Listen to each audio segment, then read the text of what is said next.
அரபு நாடுகள் மீது இனி தாக்குதல் கிடையாது, மன்னிப்பு கேட்ட ஈரான் அதிபர். முடிவுக்கு வரும் போர். சவுதி அரேபியா, கத்தார், ஐக்கிய அரபு அமீரகம் உள்ளிட்ட பிற அண்டை நாடுகள் மீது தாக்குதல் நடத்த மாட்டோம் என ஈரான் நாட்டின் அதிபர் மசூத் பெசேஸ்கியான் அறிவித்துள்ளார். ஈரான் மீது அமெரிக்காவும் இஸ்ரேலும் போரை தொடங்கி தாக்குதல் நடத்தி வருகிறது. இதற்கு பதிலடியாக ஈரான் அமெரிக்காவின் பாதுகாப்பு படைத்தளங்கள் குறிவைத்து தாக்குதல் நடத்தி வருகிறது. குறிப்பாக சவுதி அரேபியா, ஐக்கிய அரபு அமீரகம், கத்தார், குவைத், ஓமன், ஈராக் உள்ளிட்ட பல நாடுகள் மீது ஈரான் தாக்குதல் நடத்தியது. இந்த நாடுகளில் அமெரிக்காவின் பாதுகாப்பு படைத்தளங்கள் இருப்பதால் அங்கிருந்து தாக்கலாம் என்ற அச்சத்தில் ஈரான் ஏவுகணை, ட்ரோன் மூலமாக தாக்குதல் நடத்தியது.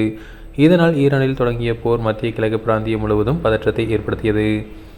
இருப்பினும் ஈரான் மீது எந்த நாடுகளும் பதில் தாக்குதல் நடத்தவில்லை. ஈரான் தனது தாக்குதலை நிறுத்த வேண்டும் என அரபு நாடுகள் தொடர்ந்து வலியுறுத்தி வந்தன. இந்த நிலையில்தான் அண்டை நாடுகள் மீது இனி ஈரான் தாக்குதல் நடத்தாது என ஈரான் அறிவித்துள்ளது. இது தொடர்பாக ஈரான் அதிபர் மசூத் பெசஸ்கியான் அந்த நாட்டின் தொலைக்காட்சி ஒன்றில் பேசினார். அப்போது பேசும்போது, எங்களால் தாக்குதலுக்கு உள்ளான அண்டை நாடுகளிடம் மன்னிப்பு கேட்பது அவசியம் என்று நான் நினைக்கிறேன். அண்டை நாடுகளுடன் மன்னிப்பு கேட்டுக்கொள்கிறேன். நாங்கள் ஒருபோதும் அண்டை நாடுகளை தாக்கவோ ஆக்கிரமிப்போ விரும்பவில்லை. அமைதியும் பிராந்திய ஒற்றுமையும் தான் எங்கள் விருப்பம். ஈரானை தாக்க தங்களின் நிலப்பரப்பை பயன்படுத்த அனுமதி வழங்காத அண்டை நாடுகள் மீது நாங்கள் இனி தாக்குதல் நடத்த மாட்டோம். இந்த முடிவை இடைக்கால தலைமை கவுன்சில் எடுத்துள்ளது. இதனால் இனி ஈரானில் இருந்து அண்டை நாடுகளை நோக்கி ஏவுகணைகள், ட்ரோன்கள் தாக்குதல் நடத்தப்படாது என தெரிவித்துள்ளார். ஈரான் சரணடைய வேண்டும் என்று எதிரிகள் விரும்புகின்றனர். இந்த விருப்பம் நிறைவேறாது. இதனை எதிரிகள் தங்களின் கல்லறை வரை எடுத்து செல்ல வேண்டியிருக்கும்.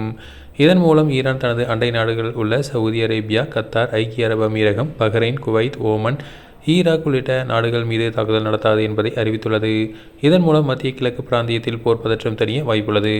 அதே வேளையில் அமெரிக்காவும் இஸ்ரேலும் தொடர்ந்து ஈரானை தாக்கி வருகின்றன. ஈரான் தற்போது தாக்குதலை நிறுத்துவதாக அறிவித்துள்ளதால் அமெரிக்காவும் இஸ்ரேலும் கூட அட்டாக்கை குறைக்க வாய்ப்புள்ளது என்று சர்வதேச அரசியல் நோக்கர்கள் கூறுகின்றனர்.